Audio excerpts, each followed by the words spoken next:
My name, as I said, was Paul Hellyer. I'm a former Minister of National Defense for Canada. I served in 3 governments during a total of 23.5 years as a Member of Parliament. Although as Minister of National Defense, I had sighting reports of UFOs. I was too busy to be concerned about them at the time because I was trying to unify the Army, Navy, and Air Force into a single Canadian Defence Force. And that itself was a kind of battle to the finish. So this was not high on my agenda. But about 10 years ago, I started getting interested due to a young man from Ottawa sending me material on the subject. I told him I was too busy to read it, but he had confidence that someday I would. He sent me a copy of Colonel Corso's book, The Day After Roswell. It took me a while to get around to reading it, but I took it for my summer reading in 2005 and was really impressed with what was contained in it. And what I thought to myself is there are huge issues here, huge issues. And the American people and the people of the world have a right to know what's going on because they're part of it. It's not just an isolated thing. And so after confirming the contents of the book with a retired United States Air Force general, I accept the invitation of Victor Vigiani, who's over here somewhere, and his cohort, Mike Bird, to speak to a symposium at the University of Toronto. And I said, UFOs are as real as the airplanes flying overhead. That gave me the dubious distinction of being the first person of cabinet rank in the G8 group of countries to say so unequivocally.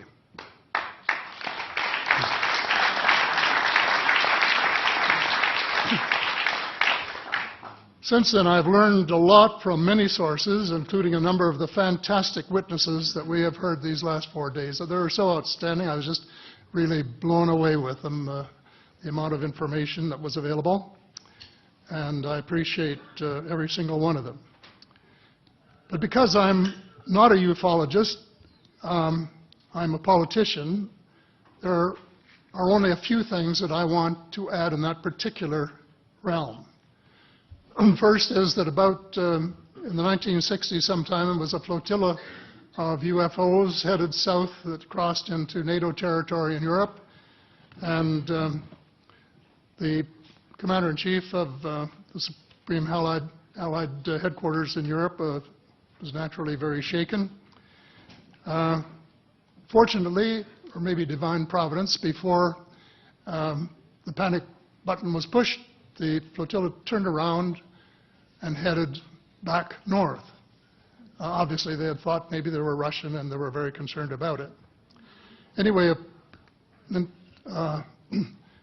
investigation was launched into this whole subject, and a document was prepared which concluded that at least 4 species had been visiting Earth for thousands of years.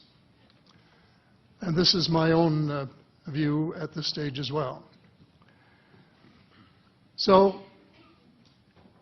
except for that, there are just a couple of things that we've talked about that I'd like to refer to. And one was that we were referring to them as they until this morning when Linda Moulton Howe, I think she was the first one, actually named 3 different species. I have brought my latest book called Light at the End of the Tunnel, A Survival Plan for the Human Species, as an aide-memoire, and I name 5 different species here. I'm aware of more now. As a matter of fact, I saw a document just a few days ago that mentioned 20. And I think you, Mr. Chairman, were interested in some of the places they might come from.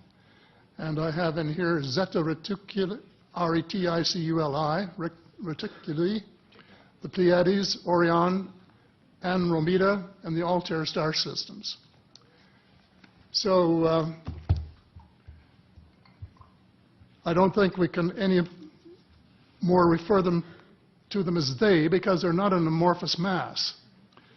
They are different species and consequently may have different agendas. I don't think we can say that they all have the same agenda any more than we could say that the United States, China, and Russia had the same agenda. Our real interests may be very similar, but as of now, our perceived interests are still quite far apart.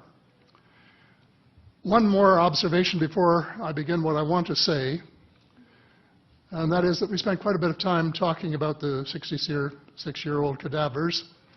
And I was glad to have Linda this morning finally say that there are live ETs on Earth at this present time, and at least 2 of them probably working with the United States government.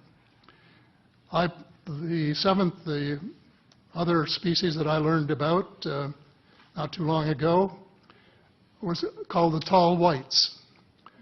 And this is when Paula Harris broke the story just a few years ago. And through her good offices, I had the chance to talk for about 3 hours with former Airman Charles Hall and listen to this absolutely fascinating story of how he was working with, first of all, he was scared out of his skin, but after that, when he got to know them, how he was working with, and finally they became to trust each other and have a good working relationship with the tall whites at the gunnery range at Indian Springs in Nevada.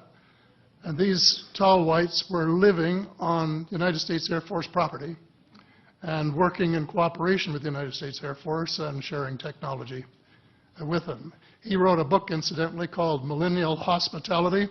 There are 4 different versions, but Paula says that Millennial Hospitality number 2 is the best. I think that's the one I read, and it's a very interesting read if you want to sort of get inside the problem of what it's like to bump into these people floating across the terrain in the desert.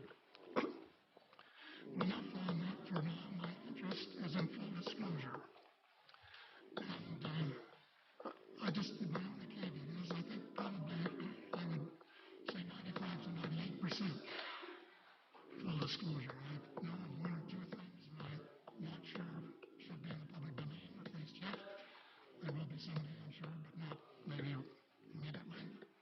But just as children survive the idea of the tooth fairy and Santa Claus when they become adult, I think that tax-paying citizens are quite capable of accepting the new and broader reality that we live in a cosmos teeming with life of various sorts.